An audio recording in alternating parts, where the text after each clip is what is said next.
All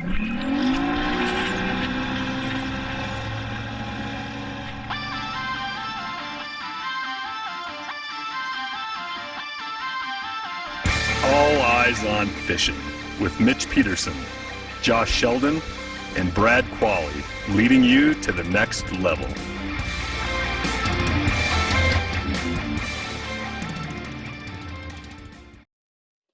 Hey everybody, welcome back to All Eyes on Fishing. Tonight we're going to be talking about that transition time when you're talking spring, the spawn's done, post-spawn, spring into late spring, just before the live bait really starts biting, but you're going to start seeing some of that live bait, bite. So we're going to kind of do the transition, the early transition, because there's other transitions throughout the year with the fish, but we're talking right now that late spring transition. I think we can do a lot.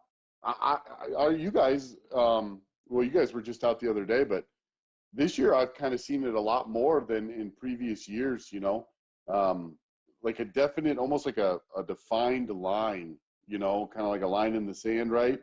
Where I was there last year on that same lake because I got to fish it enough that I was out there, 4 times a week, that I definitely noticed the transition, because what was working this week, next week, I'm like, damn, what happened? Yeah, I noticed. But I see what you're saying.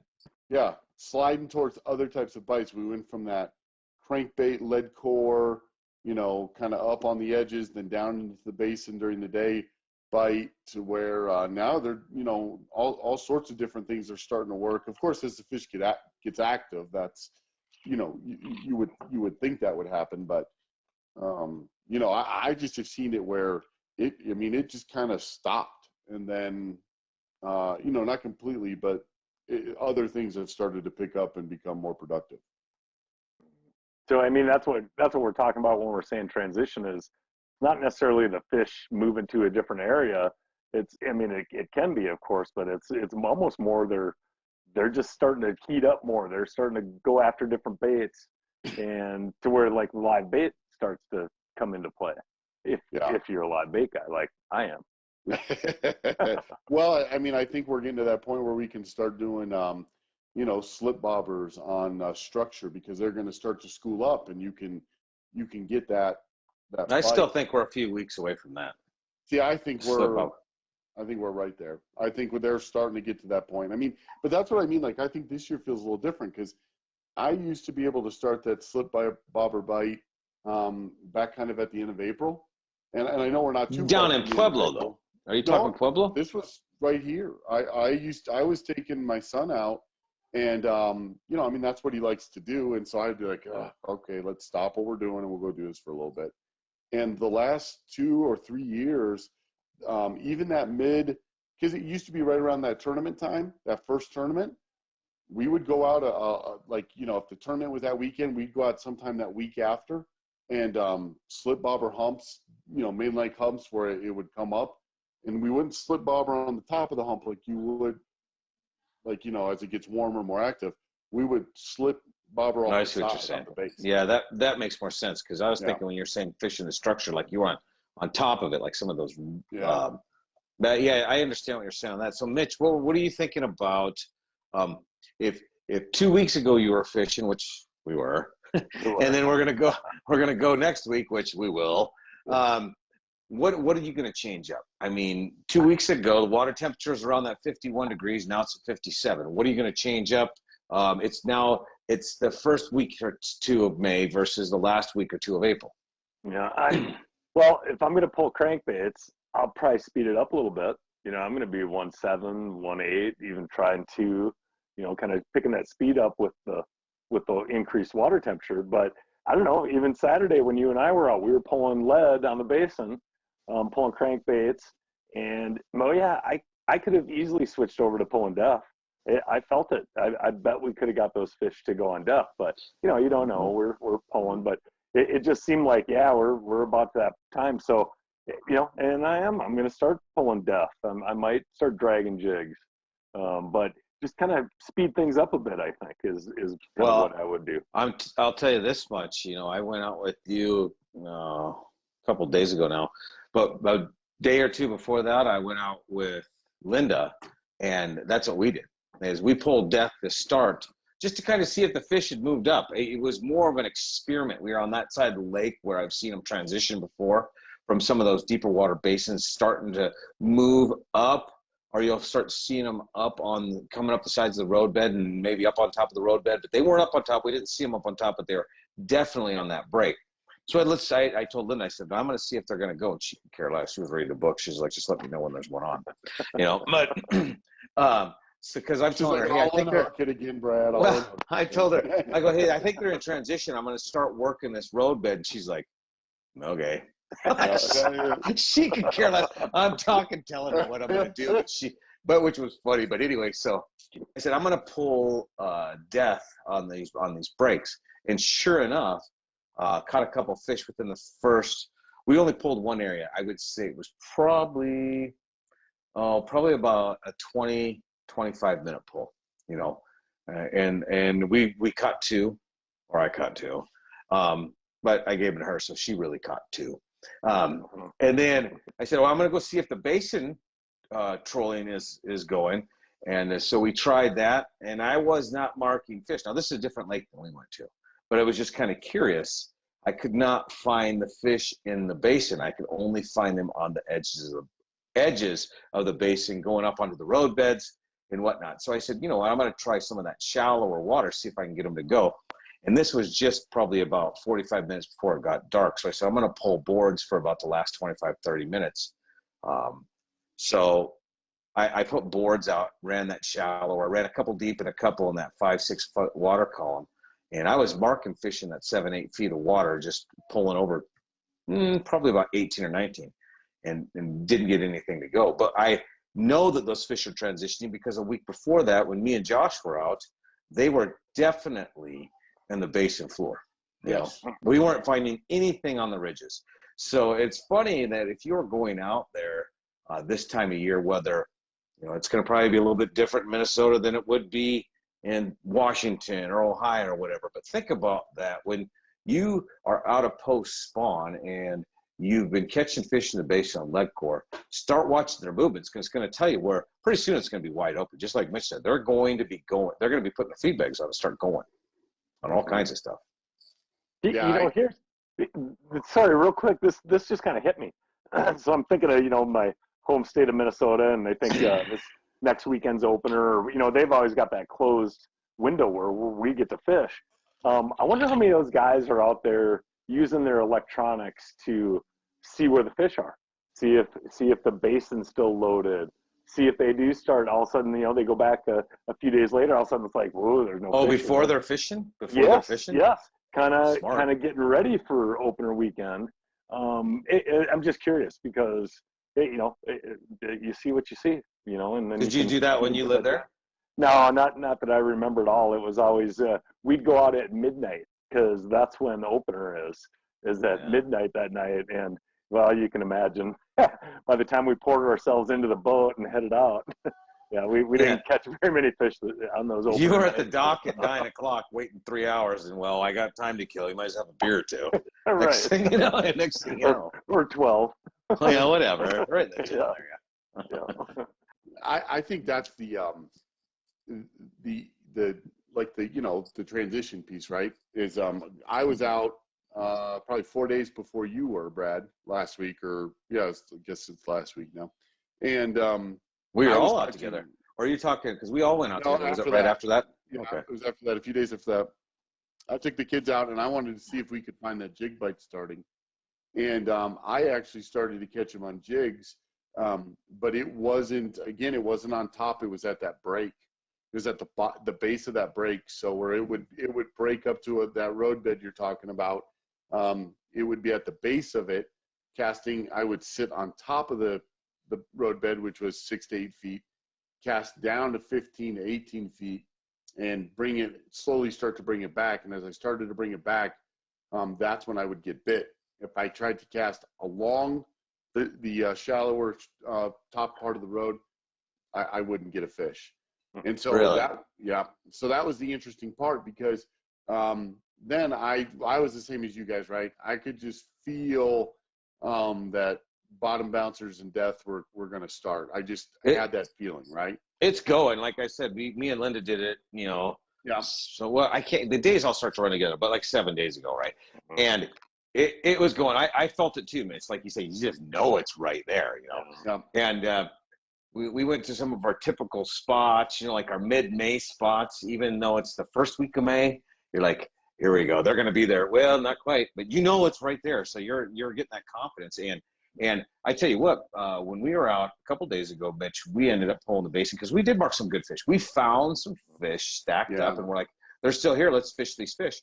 Yep. And when we bumped up a little bit shallow, well, I guess we didn't leave fish to find fish. We were catching fish in that, still trolling the basin or the edge of the basin. We didn't do a whole real well going through the middle of it, but we're on the edge of the basin, getting closer to those transition areas to where that break comes up.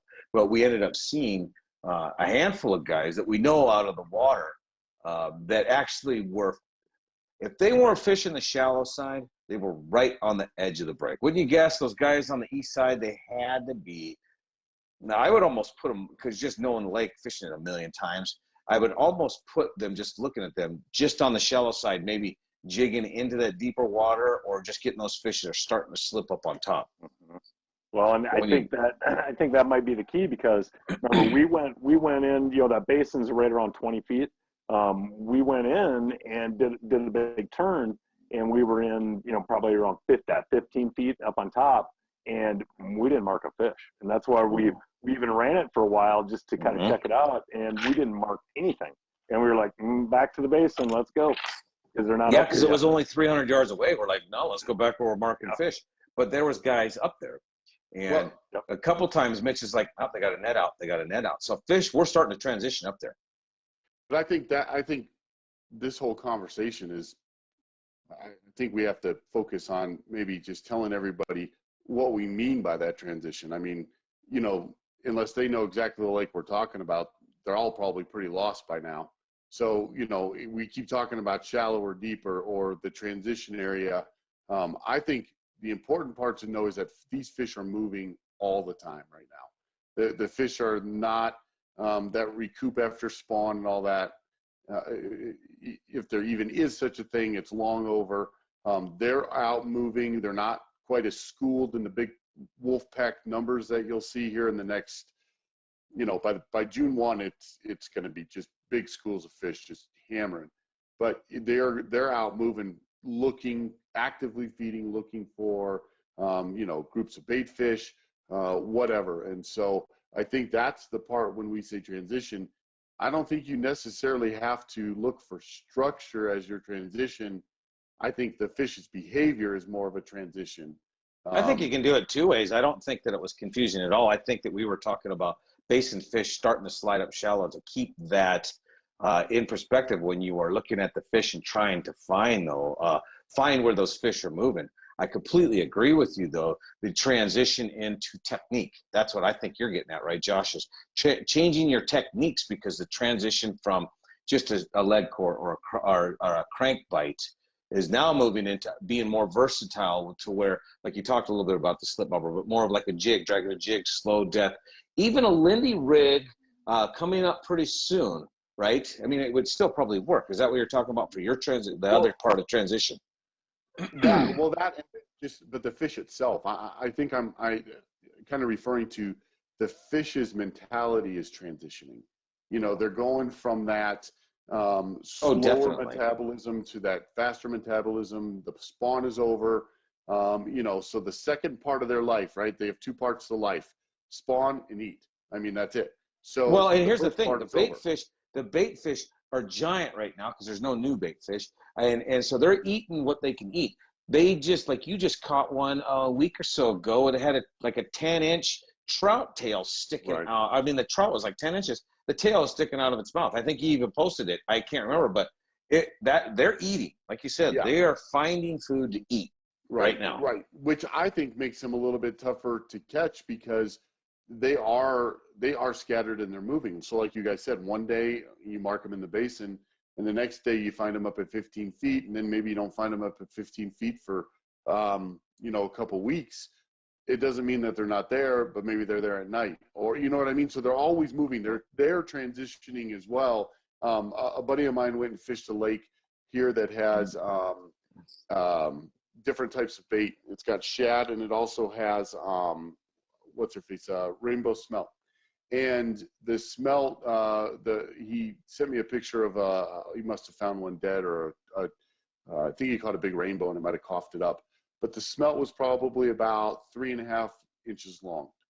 You know, it was interesting to see that long, skinny bait. And then he showed me a picture of his graph, and it was full of bait balls, just these huge clouds of bait, right? Orange clouds all over his graph. And I think that's another indication of the fish transitioning, as well as, you know, us transitioning what we do to catch them. And so I think it's important that you can catch them several different ways. The question is what's going to produce the best fish? Because like we were talking about just before we started, we know guys were out catching fish on jigs, but they were small. A lot of them were small, right? Because those bigger ones are still, you know, maybe they're not right on the bottom. They haven't got there. They're close. Yeah. But the little guys are going to give.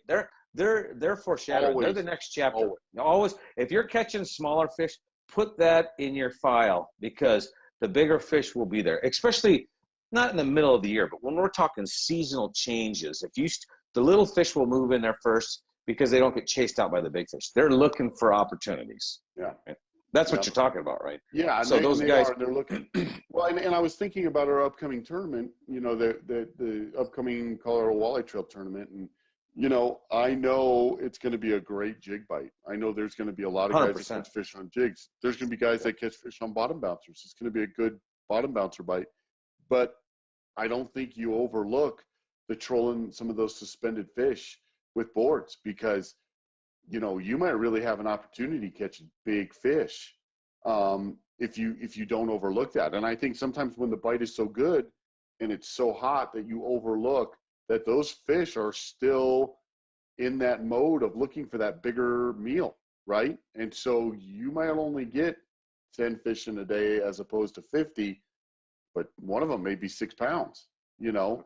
And so I think that's what's interesting about this time of year, where we have that transition between, you know, mid to late spring into early summer. We all know that early summer bite's going to be fire. We all know it's always on fire. Always love is, it. Right? Yep. And so that's the best time to take a kid fishing and get them hooked up with doing all kinds of things, right?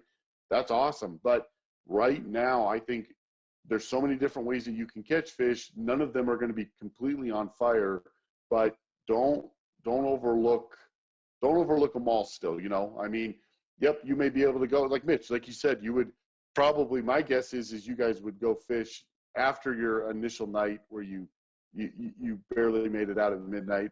You guys would probably go fish your spring spot, right? Mm-hmm. No matter what a graph or anything said, you would go to your spring spot and, you know, either start with probably slip bobbers or lindies or something. And that's how you would start. And because that's the way it was every other spring. Yep. Jigs and fatheads. Yep. Every spring, right? And I think that's what a lot of guys do, especially in, you know, I think a lot of those Midwest lakes are just so loaded with fish that you can go do that, right? You can every year go do that, and the fish are going to show up because there's so many of them.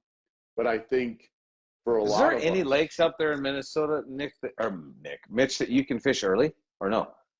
To be able to learn that transition, that pre-spawn, post-spawn type stuff? Not game fish. So no walleyes, pike, bass. That's all closed. So, you know, you've got your panfish. So a lot of guys are out fishing. Mississippi River is open. You can fish that, but that's kind of a completely different. It's a whole different environmental structure. Yeah. Yep. I was just curious. Yeah. No, but I bet there's a lot of dudes just driving around looking at their sonar, getting ready. You know what I mean? It's kind of like when you're hunting. You know, you're going out and scouting. Yeah, you're scouting. Yeah, totally. We could do a whole podcast on scouting. Easy. Yeah, never mind. Stare at your sonar. Yeah. But why you would get to it or whatever. I think that's the transition, right? I think as much as it's the transition as far as where they're moving, it's their mood and how you react to it. Oh, 100%. Let's just officially call this the transition. It's the spring one. It's when the fish are changing, we're changing, the techniques are changing. During the day, now is a great example of those fish could be shallow in the morning and the evening, low light conditions, or at night, where during the day a lot of them might slip back down to the basin to hang out during the day. So You're 100% right. Everything's changing right now. And that's a great point too, because I know, Josh, if me and you were going out, we would take a different approach this time of year if we went out an hour after dark versus noon. Oh yeah. Yeah. You know what I mean? Oh yeah. Because they've transitioned through the day. Yeah. Yeah. And those fish are still moving up into that shallow area for the bite, not only, at night, but I think now they're starting to also be there during the day. I think some of the resident fish are definitely going to be there. They're there. Yep. Right. They're coming up and they're going in there. So don't just think, oh, I got to do the fathead in the minnow, right? I got to do the fathead in the jig at 12 or 15 or 20 feet. Yes, there's fish there too, but those may be those small ones that beat the big ones there. So I think there is definitely starting to be fish to be had. And what happened there? Like a light show. Yeah, it's on a timer because my kids never shut it off. So, but anyway. So you just they move up in. So, like you said, Brad, you get there first light, and you're fishing some of that. I would fish that shallower structure this time of year. First light, shallow structure, and then as the day starts to move, those fish may slide out a little bit or start to scatter and push. And then maybe that's where we switch to a bottom bouncer or a trolling crankbait, presentation. So it's hard to. No, I agree with you. It's hard to know the shallow bite unless you just go try it, though, because you're not going to mark crap on your graph in 5 feet of water casting up to 2, right? But we know from doing it, there's fish there. What me and Mitch ran into a few days ago, we were out on the water. 45 minutes after daylight, we were running a little bit late, but we still got out there early morning, right? Yeah. And we drove. I said, we're going right over by the tower. We're going to fish the basin. That's where we're going to start to see if there's fish there. We get there, and it's just chock full. So we're like, we are not going to go cast right now. Let's see if these fish are active. Well, Mitch put out, I don't remember. Yeah, you put out your lead, putting out his, we were putting out his second rod, bam. Went right away. Yeah. We're like, well, yep, they're active. And we just kept catching them on there. So we never went in to do the shallow bite. So that's part of it, though, as anglers. You start catching fish. And we're catching quality fish, keepers, ones that are eaters for sure, 18 inches plus. You're going to keep those fish.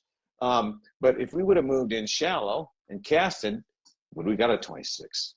You don't know, because they're definitely fish there. I think that once summer, at least early summer is there, it's easier to find those bigger fish shallow.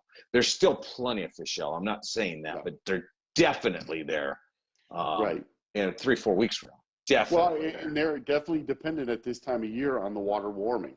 So, later or water fluctuation. Yeah. That's one thing we have here in Denver is the runoff.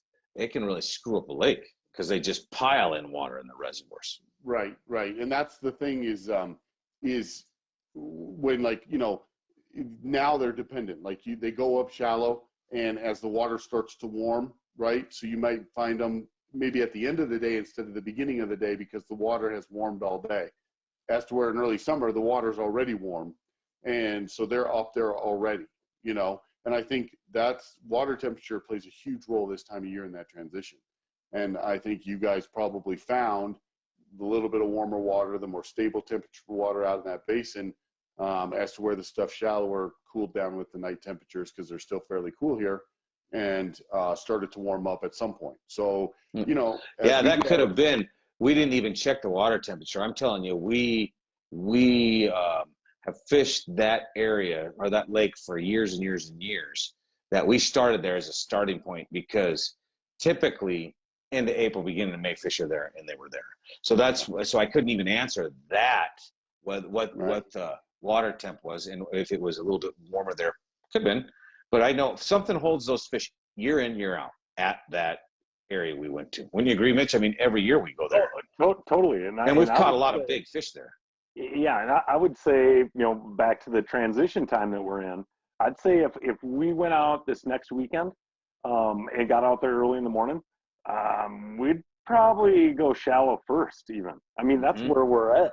We were right there. We thought about it. Yeah, to where, for sure 2 weeks from now, mid-May, we're going shallow first. We're leaving the basin to, middle of the afternoon if we're going to fish all day or something maybe. Yes. But, but we're right on that turn. Yeah. Transition fishing's fun. It's fun, Yeah. you know what I mean? And I think the takeaway before we wrap this up is guys really need to pay attention to not only the transition of location of the fish, but how the fish are acting. Like you've talked about, Josh. Transition yourself, being open to know where the typical spots are and how their feeding patterns are and what to start watching and what to pay attention to. It's all about the different transition at this point of year. Yeah, follow the clues. It's you really are like a detective, right? Follow the clues. Follow what they're telling you, and it may be, they're sliding and following that warmer water, or they're going to be near where the river comes into the, like Green Bay, right? Fox River comes in. They're going to be in that channel area where the river comes into the south part of Green Bay, and then later on in the day they're going to push out of that channel up into the flatter, shallower areas off to the sides. So. That's the type of thing we're talking about is, and change your presentations to be able to fish those. That's a huge thing this year is this is when we're right now is to where you can start experimenting with different things that you're going to do throughout the year because that bite is going to change. So, well, I think that's what we're talking about here in transition. We really appreciate you guys listening to this and following us on Facebook, Twitter, Instagram, all those types of things. And this has been a fun topic to talk about. We're going to have more stuff coming your way. Make sure you're going to alleyesonfishing.com and checking out all of our gear and looking at a lot of our results. And, one thing we've kind of fallen off a little bit is those guys that are not in the Denver metro area, the Colorado area that do our Go Get 'em series tournaments or our Colorado Walleye Trail tournament series. We're missing out on the big bite. Guys, we're out right now starting to get a lot of good fish. Getting your youngsters out. It's a big bite. Send that on at alleyesonfishing@gmail.com. We want to see your trophy picture. Hell, it could be a 10-inch sunny that your kid caught. A 10-inch sunny would be pretty good size. But I'm just saying, I'll take it. It can be whatever a big bite is to you. Send it to us. We'll get it up on our website. So from everybody here at All Eyes on Fishing, thanks a lot. This has been All Eyes on Fishing. Thanks for listening. If you like what you heard, go ahead and subscribe to The Next Level. And you can hear longer podcasts and more information on all of your favorite topics. And check us out at alleyesonfishing.com for apparel, blogs, and other information. Don't forget to check us out on Facebook, Twitter, Instagram, and YouTube. All Eyes on Fishing, leading you to the next level.